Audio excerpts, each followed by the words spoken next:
May mga aso.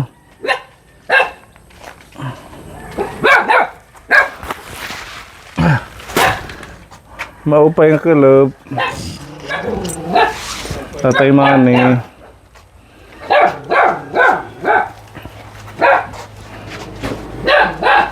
Kumusta?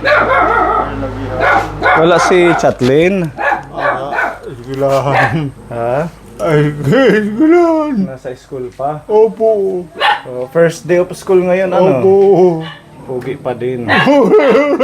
Walang nagbago. Walang pagbabago, pogi pa din. Pogi. So ito na yung pinagawa na ninyo ni Iman. Opo. Okay na. Kasi sira na yung higaan niya. Matagal yung bago. Tumatagos na yung paa mo, yung dati. Yan. Kasi si Kuya Iman naghingi ng pangpagawa na ito ng 1 linggo. Sabi niya, uwi daw siya para ayusin to. Yan. Okay na to, ano? Opo. Komportable na ulit kayo. Opo. May matulog na po. Nakakatulog na. Opo. Si Chatlin saan natutulog? Dun. Dito? Ito. Dun. Diyan. Dito sa ito mismo? Wala na yung ano, upuan? Nandito? Pwede naman siya dito matulog. Tatay, pwede naman siya dito matulog. Si ate yung sumali sa singing contest. Ikaw ba yun? Wala kang pasok. Ano ka ni Chatlin? Wala ka, naupakan. Ha? Kaibigan. So, di ka nag-aaral? Mag-aalis ako. Ha? Mag-aalis. Anong pangalan mo? Giselle. Taga saan ka? Taga Santo Niño. Pero dito ka nagstay sa kanila. Ilang araw na? Mura pa pag 1 month. Wala pang 1 month. 2 weeks pa. Aral kayo, huwag yung sayangin yung mga araw. Mm. Para may makapagtrabaho kayo. Ito yung binili natin para kay tatay. Ito na rin, ano. Okay na. Nagagamit mo yung electric fan, tatay? Minsan po. Bakit minsan? Kasi malamig na yung gabi. Malamig na paggabi. Malamig na paggabi. Opo. May bago pala kayong kasama dito. Opo yan. Dil. Nagpaalam sa iyo na dito siya magstay. Opo. Ano siya ni Chatlin? Kaibigan niya ng pamangkin ng tatay ko. Pamangkin ng tatay mo? Opo. Apo mo? Opo. Punya na. Edi maganda. Tapos merong kahalili si Chatlin dito sa pag-ano sa'yo. Minsan po yun. Pagkaan. Ha? Basta. Pagkain. Pagkain. Opo. Yung kahit yung pagsaing, ano? Opo. Ito yung naglinis dito. Ikaw ang naglinis, ate, ano, tayo yan? Giselle. Giselle, dito? Oo, tingnan, malinis na. Kailangan pala ni Chatlin ng kasama dito. Na babae para mapursige siyang... Maglinis. Oo. Malinis yung bahay nila ngayon. Dito siya natutulog. Dapat hindi siya dito natutulog. Masakit to sa likod. Kasi magkakaroon siya ng sakit sa baga. Kahit may puma. Dapat yung may karton man lang, tatay. Yung ano may pumundan eh. Hmm?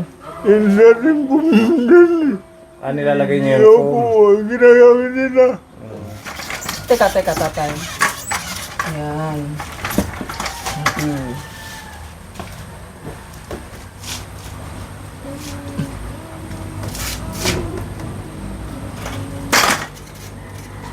One, two, three.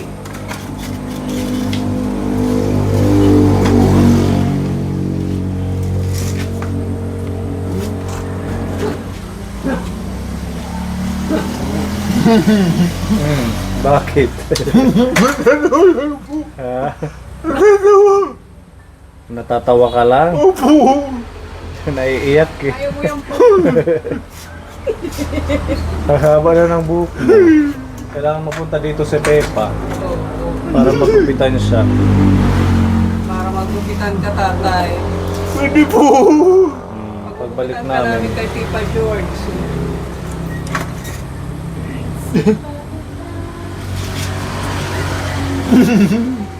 Marunong magupit.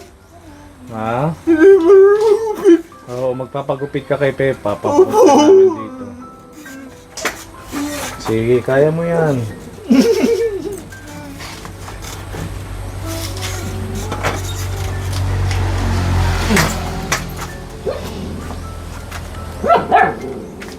Okay, sige. Practice na din yan.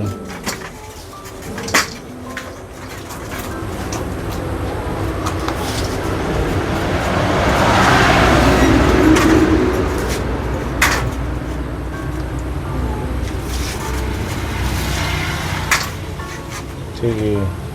Dahan-dahan. Nakakapaglakad-lakad, di ba? Kano kayo paano pag may maglakad? Araw-araw. Araw-araw. Opo. Ang kalusugan nyo, kumusta? Okay naman. Di si Anay. Ismail Anay. Hala? Para kan Kuya Iman. Pagkukulawan niya to, papanoorin niya. Iman.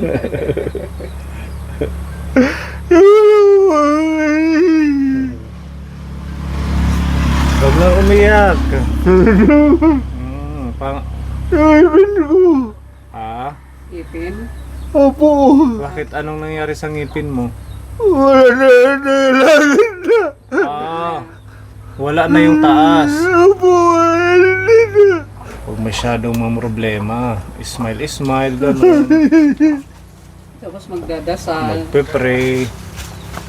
Ano tatay? Opo.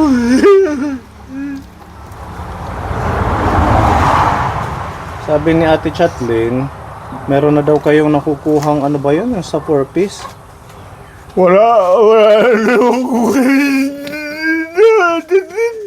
Ha? Niya inasikaso. Opo. Ah, hindi niya inasikaso. Opo. Nangyayari na ito. Sabi niya sa akin may makukuha na daw kayo. Yung, kasi nag-aaral siya. At saka yung sa senior mo, Wala pa rin. wala pa din. Pero na-apply na. Opo.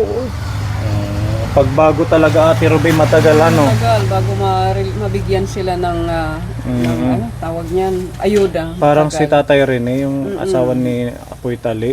Matagal Bago silang lang din siyang bigyan. nag-apply, matagal daw. Hindi pa niya Taon ang nakukuha. binibilang bago may abot sa kanila. Yung sa'yo, ilang taon na inaantay mo? Tatlong taon na. Ilang taon na. Tagal naman. Kailangan i-follow up, baka may tumatanggap na iba. Pinano ko Ha?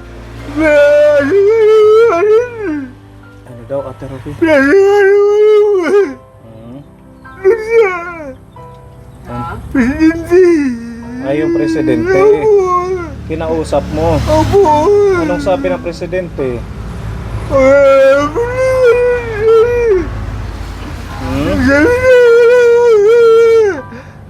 Matakot Sige, punas muna. Ano daw? Okay lang po. Okay lang daw, na ganon. Opo. Nakahold pa siguro kasi hindi pa na, na ipapasok sa system nila. Ganon po ba? Siguro po. Pag nang umiyak, hindi namin maintindihan. Tulungan nyo yung sarili Opo. nyo. Si Tita Fede ng New Jersey, nagbigay siya ng 2,000 pesos na ayuda. Ang ginawa namin, bumili kami ng 25 kilos na bigas para matagal-tagal na konsumo nyo. Okay. Ang mahal na ng bigas, promise. 1,300 na. Dati yung ganyan tatay na 25 kilograms, nabibili lang namin yan ng 930. Oh, di ba? Ang laki ng tinaas. Kaya yung 2,000 nating paayuda, ilan na lang yung nabibili. Kaunti na lang. Tiis-tiis na lang tayo sa ganitong sitwasyon. Yung iba tatay, binili namin ng mga pagkain nyo. Okay, so meron tayo dito mga biskwit. Ayan, pang snack mo. Kaya ni Ate Chatlin, nagbili kami ng Milo. Ayan, meron tayong gatas. Tapos yung iba dito, ayan, may mga noodles, dilata, tuna, sardinas at saka asukal. Ayan tatay, mga blessings sa'yo ni Tita Fedy para kahit pa paano makadagdag man lang ng pang ilang araw niyong konsumo. Tita Pwede, maraming salamat po. Meron silang makukonsumo ni Ate Chatlin lalo na't nag-start na yung pasukan. Okay, lagay natin dyan.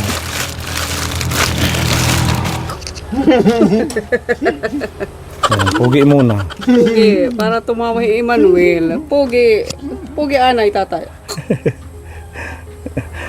Ano siya, yung madami siyang mga laway na siguro dahil sa kalagayan niya, no? Parang naiipon tapos spit siya ng spit. Yan yung ano kay tatay. Siguro dahil doon sa kanyang ganyang sakit or high blood niya. Okay lang naman ako. Ano yun? Okay lang. Okay lang. Umiyak ako. Pero ano ba ano? Para masaya naman. Naramdaman ko.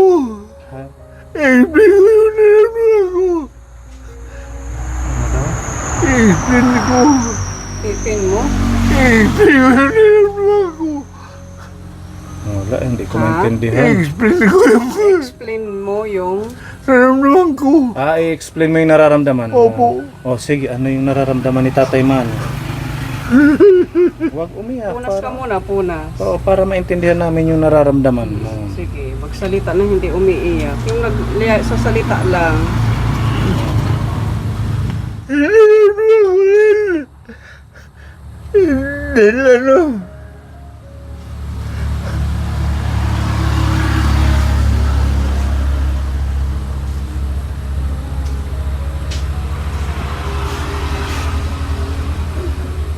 Okay lang, kahit hindi mo na ngayon masabi, baka nahihirapan ka. Ano, Opo. hindi mo naman makakwento sa amin yung nararamdaman mo. Nag-iiyak ka lang naman, hindi namin maintindihan. Kaya mo pa bang magsulat? Itong isang kamay mo? Hindi po. Pwede. Sige, isusulat mo mamaya kung ano yung nararamdaman mo para maintindihan namin. Kasi kung nagsasalita ka, hindi namin talaga maintindihan tatay. Pasensya na. Ano? Opo. Sige, basta isipin mo lang lumakas ka, mag-ampo. Dere nag-iinuraw. Okay? Opo. Ito, pinapabigay sa'yo ng ating anonymous sponsor. Pambili na lang to ng ulam nila. Kasi meron ng bigas at saka snack. Bili nyo ng ulam. Opo. Mag ano ng isda or kung ano man, 1,000 pesos yan galing sa ating anonymous sponsor. Maraming salamat po. Sa biyaya nyo. Maraming salamat po.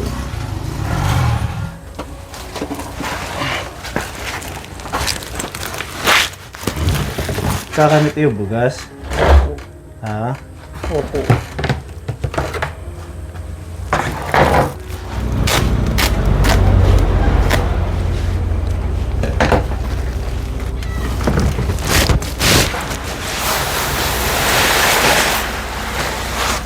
Diba? Madami-dami silang bigas ngayon.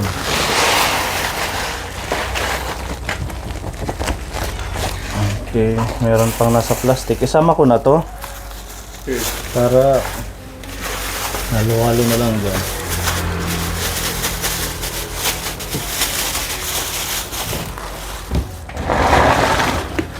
Okay tatay, dito na lang to ha. Tapos Ano na lang si Tatay Manny, no? Pasuyo na lang, tulungan nyo dito habang hindi ka pa nakakapasok sa ALS. Tulungan mo sa pagluluto, sa pag-aasandok ng kanyang kanin. Tsaka pag-iigib ng tubig sa CR. Ano ate? Sige. Aalis na kami tatay ha. Kasi yung motor namin nandun sa top nasira. O galing kami ng Dolores kila sa magkakapatid na bulag. Ngayon, hindi umaandar. Kaya nandun si Kuya Gabo. Tingnan namin kung gumagana na. Okay, tatay, alis na kami. Bye-bye. Opo, Magpalakas kayo, ano. Sige po. Pogi lanay. Pogi lanay. Parang si Imal lang. Okay, tatay ha. Ayan, salamat Tita Fedy at kay sa ating anonymous sponsor sa blessings kay tatay. Alis na po kami. Bye-bye, Okay, tatay. bye-bye.